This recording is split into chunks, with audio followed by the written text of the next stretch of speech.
Hi everyone! So this album was requested to me several months ago. I've been putting it off because I like to not do the same two artists in a row if I can help it. I like to spread out the artists because I feel like it gets monotonous if I just keep doing the same thing over and over. So yeah, like I said, this is requested a while ago by more than one person, and now I feel like I can finally do it. However, I don't have the physical copy with me. It's back in America. But you'll just have to pretend I have it right here in my hand. It is Utada's Heart Station album. Okay, Fight the Blues. I love this song. First of all, this song is really unlike anything she's ever done instrumentally before. I've talked about Hamasaki Ayumi always having a song on her album after a certain point in her career that had this kind of Western Asia, Middle Eastern instrumental feel to it. And this is the first time Utada's ever done it, and I really like it. This song makes a really good opener because it's pretty upbeat, and I really like the beat in the background, just the like it's a really good feel to it, and it's not like overly in your face, but I really like it, and I love this part right here. And I like the lyrics here too. She's saying, women are all actresses. We pretend to be weak, but we're actually strong. But at the same time, we want to be protected. And I feel like that's a very true statement, as per usual by Utada. And I remember this song didn't get a music video, but it got like this little promo video of her just lip syncing to it or whatever. But I feel like this is a good introduction to the album and what the style is going to be like, because this is definitely pop, but it's like a step away from regular like J-pop and more almost ethereal, which is going to really come out in some of the songs later. So I really enjoy this song. I like this song well enough. Heart Station is the title track, and usually I expect a lot from title tracks, but I feel like this is probably one of the weakest title tracks she's ever had. Not to say that the song itself is weak. I think the song is very pretty, and the instrumentals in it are really pretty. Her voice sounds kind of light and airy in it, more than usual, and like I should say that this album, her voice sounds a lot different than it did in the previous albums, and that's because she actually had some vocal damage that happened either during or after her Utada United tour. I heard a rumor that it was because the stage that she performed on was made of a material she was allergic to, and it did some really terrible damage to her voice, and they thought she was going to have a special surgery, but she ended up being okay, and she can still sing. But you can hear how light her voice has become in this song. And that's not necessarily the thing I dislike about the song. The thing I don't like about this song is there's just nothing particularly special about it. The lyrics are clever enough, and they're sweet and heartfelt, I guess, but they're just nothing particularly special.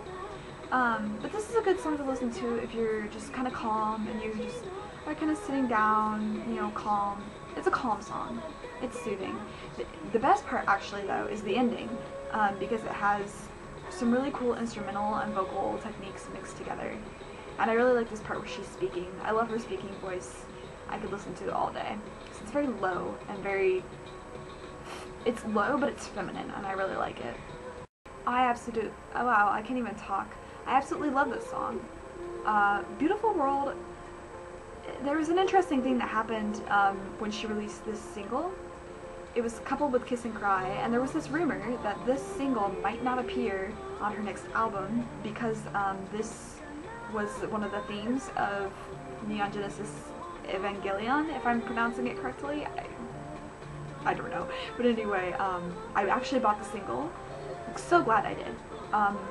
The instrumentals to this song are really beautiful, and her vocals are too. But I should also say this. This song sounds pretty happy, right? Like, pretty upbeat, especially like right here. It's pretty happy, but there's this slight dark undertone to it, and it's only emphasized if you know what she's saying. The lyrics are actually pretty melancholy. And I think that's really awesome that she can combine like those two moods together in this kind of conflicting way, but not in a way that it's hard to listen to. In fact, this song is probably one of my favorite songs ever of hers. It's not my favorite song on the album, but it's definitely one of the best. And the ending, sometimes I don't like when they do the instrumental ending and it's like the same thing repeated over and over, but like Utada sings over it and it's just really, again, pop etherealism, and it's really well done. Some people don't like it, but I think this song does a really good job of it. And in that part, this past verse, if you listen to the instrumental version, you'll hear how high she's singing up above. It's like pretty high up above on the chord, and her voice is just fantastic in this song. So I definitely recommend this as one of the best tracks. Okay, Flavor of Life, the ballad version. I have to start by saying I like the ballad version better than I like the regular version. However, I just feel like this song isn't that, it's kind of overrated. A lot of people in Japan really like this song, and I know, well, I can only assume that it's because of the lyrics, because it tends to be more popular, I've noticed, with Japanese people more than English speakers. And I think it's just because of the lyrics, like, because they understand, and the lyrics are really good to this song. And I have to say, her voice is all over the place in this song, in the best way possible. Like, she's so low here, and she goes a lot higher later. Has some really good parts where she belts. But, I don't know, I just don't find anything really, like, wow about this song. But again, it's kind of like Heart Station. This is a good song to listen to if you're just kind of chilling, or you want something melancholy to listen to. But I think, yeah, this song is a little overrated, but it's not bad. It's not bad. I really love this song. I'm kind of emotional for a couple reasons. The first time I heard this song, I remember I cried a little bit because it was just so beautiful. Like, I wasn't really listening for the translation the first time I listened to it. I was just amazed at how beautiful this song is. And this song is very soft and feminine, and it puts this image into my head of just somebody, like, seeing the person that they love and, like, kind of just stroking their head and then saying goodbye and leaving, and just, like, this feeling of loneliness. But it's really soft, and also lyrically it's soft, because this is a little bit of Japanese grammar, but there's an ending particle called wa, and it's different than the subject marker or whatever. But wa is very feminine. Most of the time it's only used by women, sometimes men, but mostly just by women, and it's very emphatic. And she uses it a lot in this song, and I've never heard her use it so much in a single song before. Again, her voice is very much so all over the place in the best way possible. She goes very low, very high. Okay, but the second reason this song makes me emotional is because when I went to see her live, she performed this song, and she played the piano, and it didn't have the beat in the background. It was just her playing the piano, and then like a couple synths, and I can't even describe the feeling that it made me have, but just I think of it every time I listen to this song. And if this isn't my favorite ballad by her, but it's close. And it's definitely a song I recommend off the album. However, this is, again, still not my favorite song on the album. However, this is a song that everybody should listen to. Ever. This song is a really good pick-me-up song. We're kind of in the middle of the album now, and I like how the song choice worked really well. Like, the arrangement of this album was really, really good, in my opinion. Because you start out with this, like, pretty upbeat song, Fight the Blues, then it goes into more soft songs. Beautiful World kind of picks up, but then it goes back into ballads again. And then now we're in the middle of the album, and, like, to keep the audience from getting bored, she puts in this, like, happier song, and it really works. And the song is very happy. It is really fun. And if you listen to this pre-chorus, you might recognize the melody just a little bit. It is because she reused the verse melody from Hotel Lobby into the pre-chorus of this song. Why she did that, I don't know. It's probably because she really liked Hotel Lobby, and which she did. I'm not just making that up. She actually said it in an you. But she probably just wanted to reuse it, just kind of as tribute to that song, because there was obviously nothing that was ever going to happen with that song after the album was released.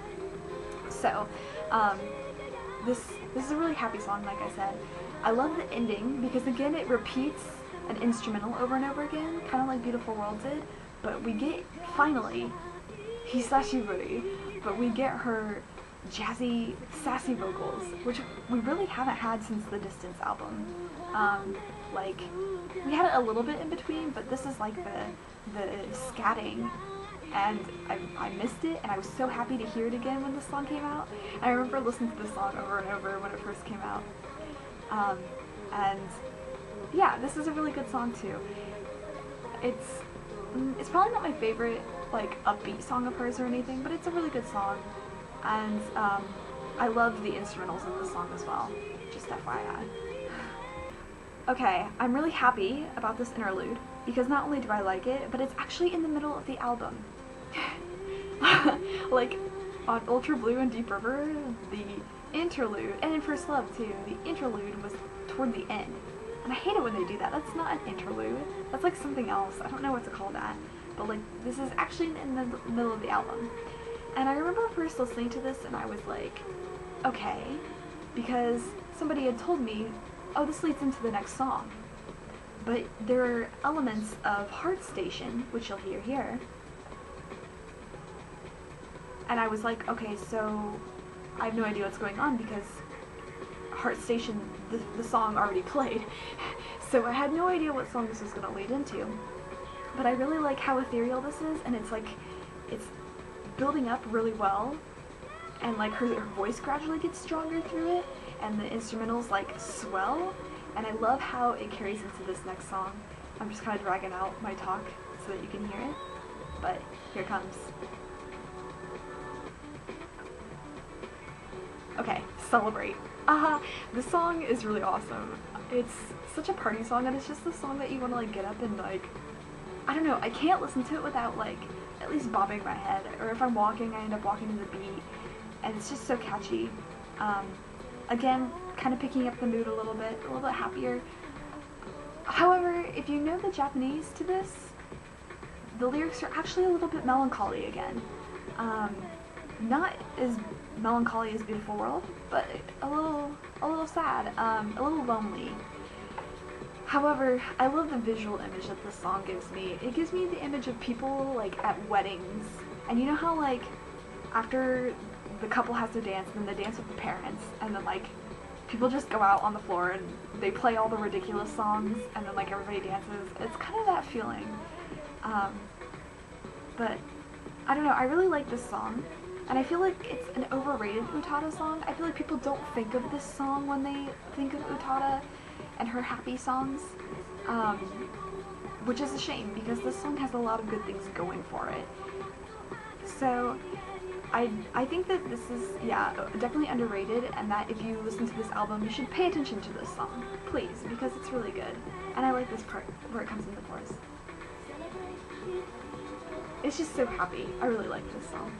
Okay, this song is amazing. I should preface by saying this is actually not my favorite track on the album, yet. But this song is outstanding. First of all, let's talk about the piano. I actually have the chords and like piano music to this, and there's some really awesome dissonance that goes on in this. It's like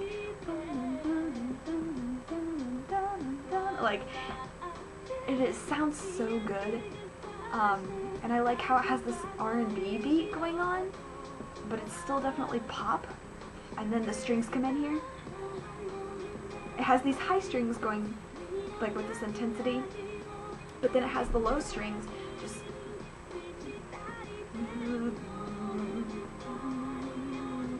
oh, it's so well instrumentalized, like so well orchestrated. And then this part,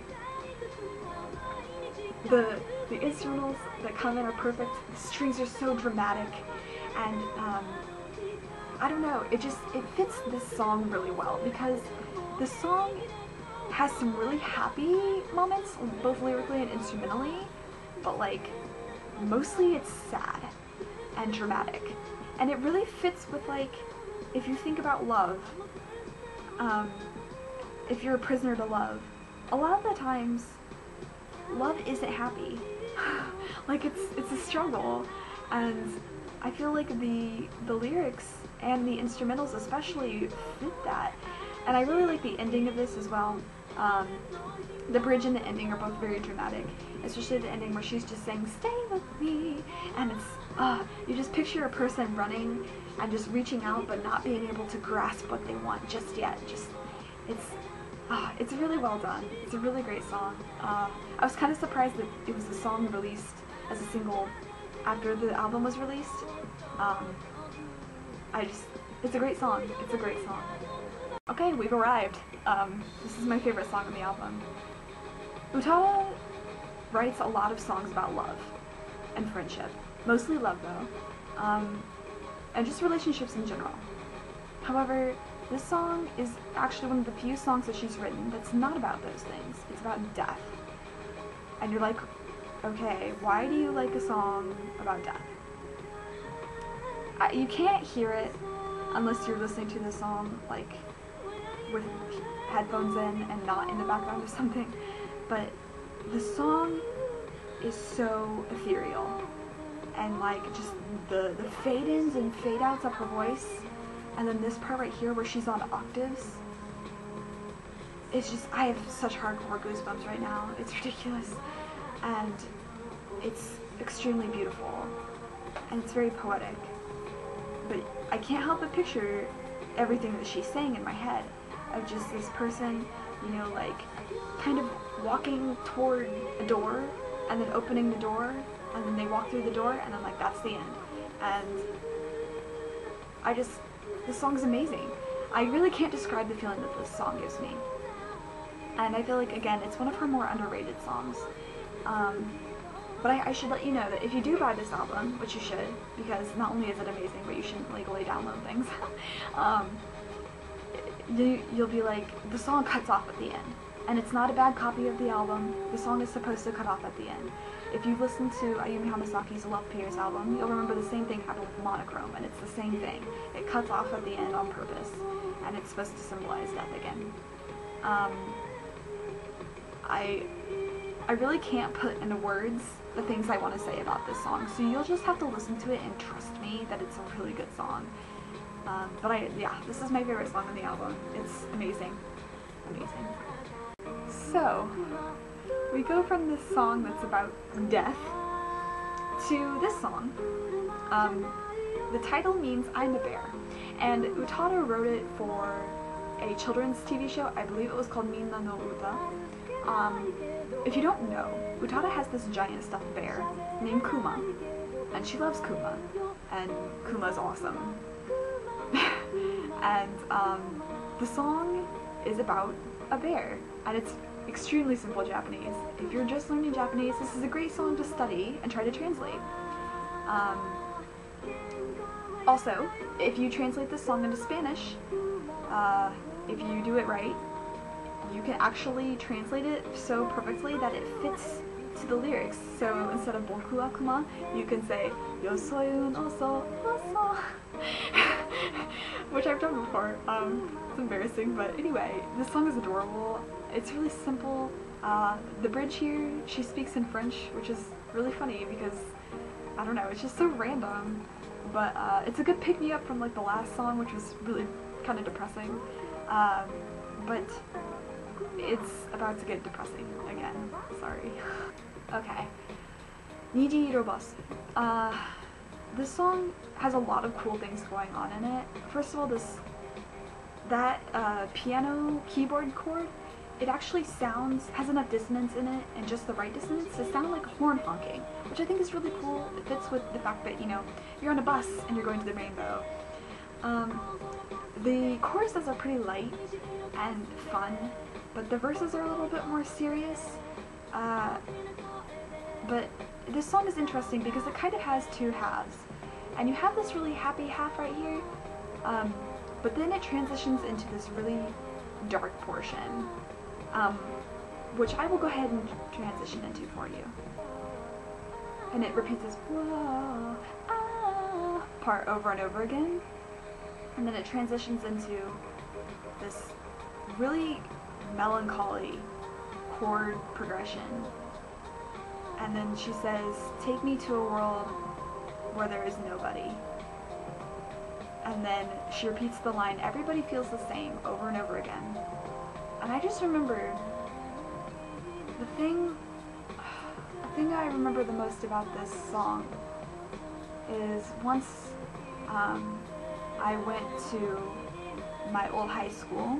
I was driving by and this song was playing, and I noticed that they had torn out my old practice band field to a baseball field, which pissed me off so much. Or a baseball diamond, sorry. Anyway, and I remember driving up and looking at it, and this part came on, and I was like, okay, oh my gosh, like, it made me so emotional, and now whenever I listen to this song, I think of that and how I felt, and it's just like, it's really moving. Even though she's saying the exact same thing over and over again, it's really moving. And I should say also that if there weren't a bonus track to this album, this would have been the last song, and actually I think it would have made a really good last song, despite how melancholy it ends up being. I think it's really good. And her vocals on this are really, really good too, by the way, as per usual. I mean, like, it's Utada, what do you expect? So we have this bonus track. I'm not sure how I feel about this, actually. First of all, like I said earlier, I like the ballad version of this song better, mostly because of the instrumentals. Also, her voice sounds very weak in this song, because I think mostly because of the vocal damage, and this was the first thing she released after all of that had happened. And this was also in a very emotional part of her life, because it was right before she got divorced. So, I mean, it's still a good song and everything, but to call it the bonus track, I felt a little cheated, because we already had Flavor of Life, the ballad version. Like, give us a new song.